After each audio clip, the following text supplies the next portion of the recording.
Obviously, Deputy, you referred to the drug busts off the coast of Cork, and we don't know exactly where those drugs came from in the world, but we know that in recent weeks and months there have been drug busts of imports that were coming from Latin American cartels and some of the most dangerous organized criminal organizations in the world from these different, South and Central American regions. Is that a concern to you as a party? And do you think that that's something that the state is adequately addressing, the potential threat of Irish gangs making contact with some of these extremely dangerous cartel organizations? I think this is a situation that has been happening for many, many decades in this country. It's not just happening today and yesterday. It's gone back maybe 10, 12, 15 years ago when we had one of the largest drugs hauls in the history of the state off my own coastline in the Mizzen Head off of Dunnock Bay, which became a world famous drugs haul. It looks to me as if drugs are coming in along the coastline. I've often felt that we had community alerts and we had neighbourhood watches. We didn't have coastline watches, and that's one proposal we put forward to the Justice Minister a number of years ago, and nothing ever was worked on it. So we have a policing body, a drugs unit body, but they are very, very little resources, very small number of staff, and they're trying to cover the whole of Ireland.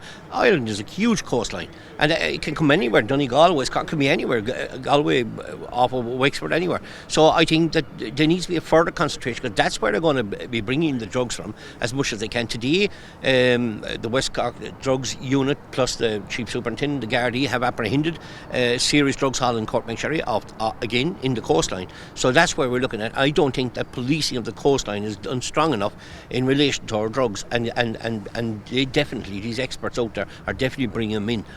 These are the ones we know that have been found and caught. Where are the ones getting in and onto the Gardaí out there? But they definitely need extra resources going forward, the Gardaí do, to tackle this issue. And I spoke to the Chief Superintendent this weekend about a drugs unit in different places in part of West Cork. I had a one-to-one meeting with him because of the importance of it, not knowing obviously what was going on in relation to our coastline. And that was one of the things I spoke to him about, the drugs units that were in places and it's difficult. It's very, very difficult for a chief superintendent to man because he has to man the inside of the country, but certainly the coastline, and that's a serious worry for all of us out there.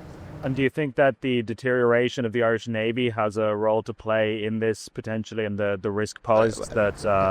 Well, of course it is. And as Deputy Collins said, it's all about resources and putting in the correct resources. What we have to do is look at the standards and best practices. And you'll probably see that actually in the Costa de la Luz, the Costa del Sol, and the entire drug operation that's there along the south of Spain, which has been dealing with these cartels, or having to deal with these cartels, bringing in a tremendous amount, both from Morocco's side with hashish, and from the South American side with cocaine and other cartel drugs. I wouldn't be au fait with everywhere where these actually come from, but we know that the majority of cocaine, I think, comes in from the South America. Fentanyl comes in from Honduras, all that direction, and you're looking at more hashish coming in from North Africa, sort of thing.